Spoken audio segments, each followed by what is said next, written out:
Hello everyone, good morning सभी को। और बहुत दिन का ब्रेक हो गया था, लगभग 7-8 दिन का स्टडी नहीं हो पाई थी। बहुत सारी चीज़ें हुई थी इन बीच में।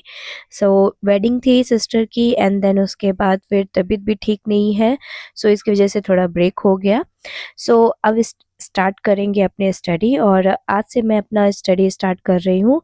डे 14 का मैंने शेड्यूल पहले लगाया था, बट वो कंप्लीट नहीं हुआ था, उसी को कंप्लीट करना है। मुझे थोड़ा कोल्ड है, उसकी वजह से मेरी वॉइस थोड़ी चेंज हो गई है, उसके लिए थोड़ा सा मैनेज कर लेना आप लोग।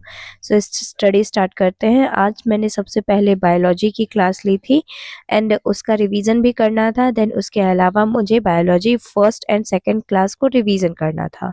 सबसे पहले मैंने बायोलॉजी की क्लास ली। आज की क्लास में हम एनिमल टिश्यू के बारे में पढ़ते हैं। एनिमल टिश्यू को हम 4 पार्ट में डिवाइड करते हैं: epithelial tissue, connective tissue and muscular tissue and nervous tissue जो होते हैं। फिर इनको भी कुछ पार्ट्स में डिवाइड करके हम पढ़ते हैं। तो इनके बारे में हमने सारी स्टडी की। नर्वस टिश्यू के बारे में अच्छे से पढ़ा, उनका जो स्ट्रक्चर होता है, स्ट्रक्चर के बारे में भी पढ़ा। एंड देन इसके अलावा कनेक्टिव टिश्यू क्या होते हैं, उनके टाइप्स क्या होते हैं, सभी चीज़ें हमने कवर कर लिया। इसको कंप्लीट करने के बाद फिर मैंने स्टार्ट किया बायोलॉजी में क्लास 1 एंड क्लास 2 का रिवीजन। क्लास 1 में हम सेल थ्योरी के बारे में पढ़ते हैं, एंड क्लास 2 में हम प्लांट टिश्यू के बारे में पढ़ते हैं। तो सेल थ्योरी में ज़्यादातर वही चीज़ें हैं जो सेल के पार्ट्स के बारे में बताता है: माइटोकॉन्ड्रिया, गोल्गी बॉडी, और लाइसोसोम हो गया, राइबोसोम हो गया। फिर उसके बाद cellulose, cell wall, cell membrane, इनके बारे में पढ़ते हैं। देन प्लांट टिश्यू में हम प्लांट के टिश्यू के बारे में पढ़ते हैं, जो कि 2 पार्ट में डिवाइड होता है: meristematic tissue and permanent tissue.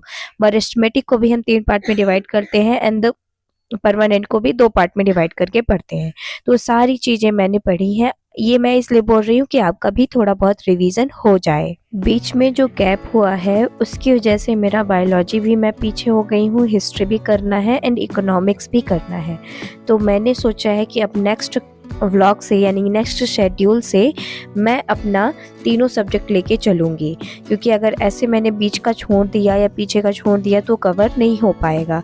मैं तीनों सब्जेक्ट लेकर चलूँगी, एंड देन उसके अलावा अब अदर सब्जेक्ट तो मैं पढ़ूँगी ही। जीएस मुझे जल्दी याद नहीं होती है, इसलिए मुझे थोड़ा टाइम लगेगा याद करने में। पेपर पास ही आने वाला है। रेलवे का भी पेपर है, अभी सिलेबस भी कंप्लीट नहीं है, इतना जल्दी पेपर भी होने लगा है, मतलब कि डेट भी आ गई है।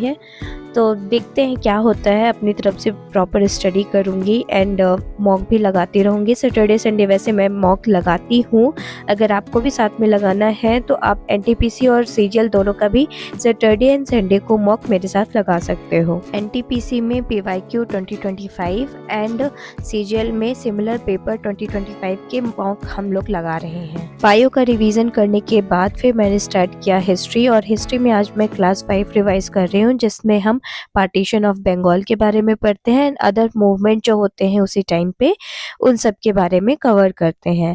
और इसी टाइम पे एक्सट्रीमिस्ट एंड मॉडरेट में भी पार्टी डिवाइड हो जाती है, उनके बारे में पढ़ते हैं। Modern history as compare to medieval and ancient history थोड़ी सी हार्ड लगती है मुझे, क्योंकि इसमें बहुत सारे फैक्ट्स हैं जो कि याद करने हैं, और इसके अलावा कोई कहानी ज़्यादा है नहीं। हिस्ट्री का रिवीजन करने के बाद फिर मैंने स्टार्ट किया मैथ्स, और मैथ्स में मैं कर रही हूँ आज 2D मेंसुरेशन के कंप्लीट फार्मूला का रिवीजन। बहुत सारे फार्मूले तो याद हैं, क्योंकि बेसिक फार्मूला थे, बस कुछ थे सर्कल के फार्मूलाज जो कि डिफ़िकल्ट थे, जो कि मैंने पहली बार अब एसएससी की प्रिपरेशन में पढ़े हैं। उसके अलावा तो नॉर्मल जो फार्मूला थे वो पहले भी पढ़े हुए थे, तो उसमें कोई दिक्कत हुई नहीं, बस वही सर्कल वाले फार्मूलाज के रिवीजन की है। देन उसके बाद फिर मैंने आज कैलकुलेशन भी की है थोड़ी बहुत, आधे घंटे में हो जाता है। आधा घंटा भी नहीं लगता है, क्योंकि इसमें हम क्या कैलकुलेशन करते हैं: plus, minus, into, divide, percentage, cube root, square root. इतने का रिवीजन करते हैं, बार बार उसी को प्रैक्टिस करते हैं, डिफरेंट प्लस को प्रैक्टिस करते हैं। डिजिटल सम भी इसमें कवर होता है। देन उसके बाद फिर मैंने स्टार्ट किया OWS, और मैंने 1 से लेके 100 तक का OWS A4 का मैंने पहले रिवीजन कर लिया था। और आज वैसे मैंने संडे का ये पूरा शेड्यूल बनाया था, तो संडे के शेड्यूल में मैंने सोचा था कि मैं 1 से लेके 100 तक का पूरा रिवाइज़ कर लूँगी। सो आज मैंने उसको कवर कर लिया है पूरा 100 ओडब्ल्यूएस एंड देन उसके बाद नेक्स्ट करूँगी।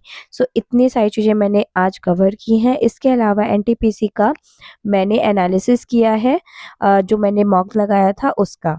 बस इतना ही आज मैंने कवर किया है स्टडी में, और नेक्स्ट डे का शेड्यूल भी मैंने लगा दिया है। Thank you for watching my videos and आपको कोई भी डाउट होता है तो आप कमेंट कर सकते हो। Thank you.